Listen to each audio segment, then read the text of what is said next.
Crime time that we talk about some crime time with Crime Time. Today's story takes us to the year 1985 in the skies of Georgia and Tennessee, where our starring criminal would have his final run-in with the law, and a local bear would be the happiest animal on the planet. Sit back, relax, and enjoy the show. So let's talk about who caused this fiasco in the first place. Andrew C. Thornton II was an ex-paratrooper with the 82nd Airborne Division and received a Purple Heart. After coming home from the Army in 1965, he went home to become a member of the Lexington Police Force in 1968. He was taking night classes to get a degree in law enforcement and graduated in 1971. From there, he became a member of the Lexington Police Department Narcotics Squad and started working with the DEA. Well, then we take a wild turn into crazy land. 4 years after retiring as a DEA agent to become a lawyer, he starts smuggling drugs. Okay, Mr. Lawman, where did that come from? He was one of 25 men who robbed a naval base of weapons. He was trying to smuggle 1,000 pounds of marijuana into the United States and was given 6 months in prison and fined $500. All things considered, it's clear that this man had a really wild life. Unfortunately for Mr. Thornton II, it culminates in a just as wild and completely grisly death. But was anyone really expecting anything different from this dude? No? Okay, great. Let's get into it. First, you really have to appreciate the absurdity of this death. Wow, it sounds terrible to say that, but I really don't think that there's any other word better suited to describe Thornton. Absurd and incredibly ironic. For starters, let's look at a personal belief he kept close to him until the day he died, quite literally.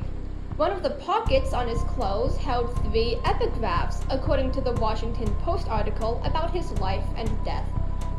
One of these epigraphs read, "There is only one tactical principle, not subject to change. It is to inflict the maximum amount of wounds, death, and destruction on the enemy in the minimum amount of time."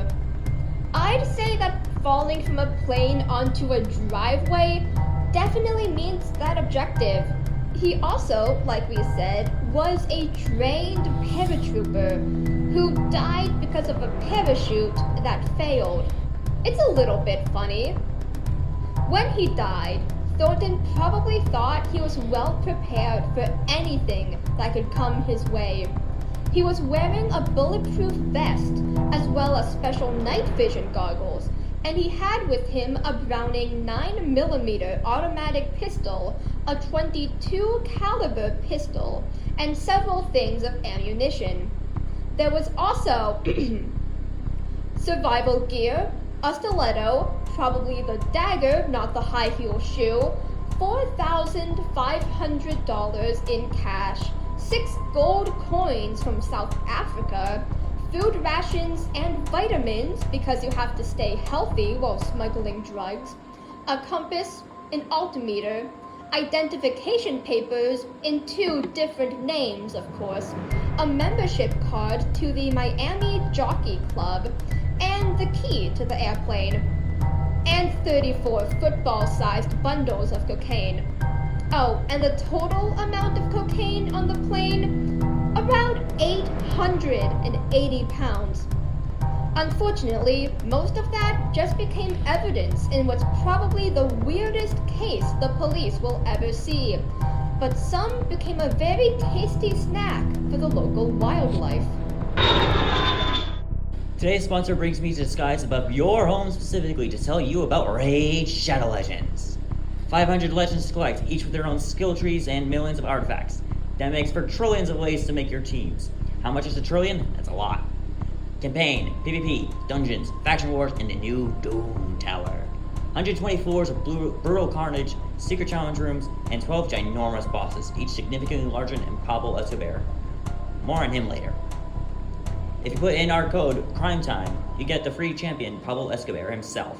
plus 50 gems, an experience boost, some energy refills, and even an ancient shard. All of these treasures are available to you in-game, but hurry, it's only available for the next 30 days.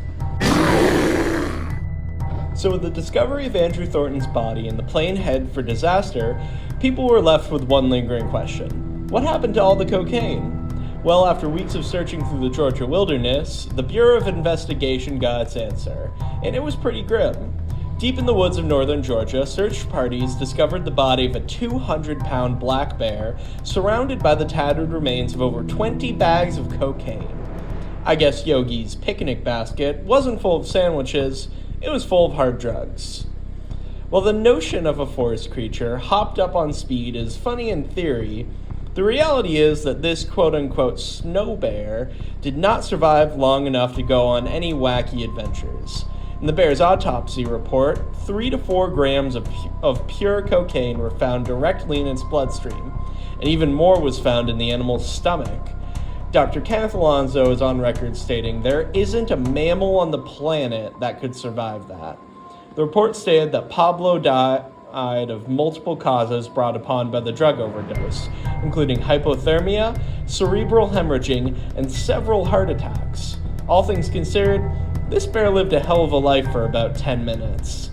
This story ravaged the nation, and not too long after inspired the script for the 2023 movie Cocaine Bear. While the film takes many artistic liberties with the concept of a drug-fueled bear, it is still an interesting depiction of the event and fun for the whole family. Disclaimer, don't show it to your children. We hope you enjoyed this story about the escapade of Pablo Escobar and his flying drug runner. Next week on Primetime, we'll be telling you about the time police got a woman to hire them to kill her husband. So tune in next time for some crimes with Primetime.